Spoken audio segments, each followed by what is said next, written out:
Now let me show you something really cool. I'm going to define two variables, x and y.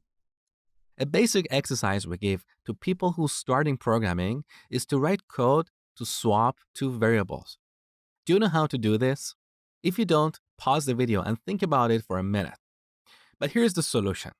To swap two variables, we need a third variable.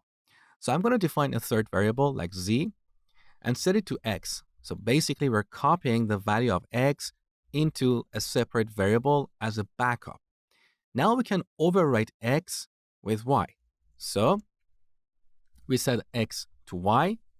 We copy the value of y to x.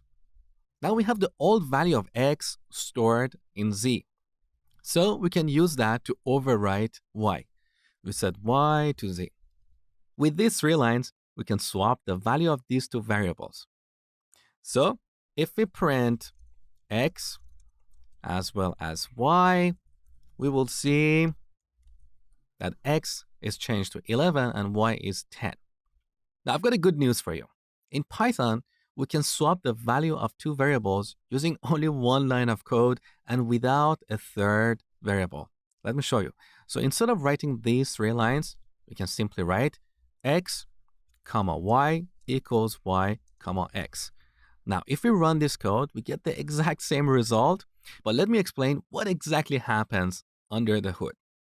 Here on line 4, on the right side of the assignment operator, we're defining a tuple. Because in the last lecture, I told you that when defining a tuple, you can use parentheses or you can exclude the parentheses. So this code is exactly equivalent to this. We have a tuple. What is y? It's 11. What is x? It's 10.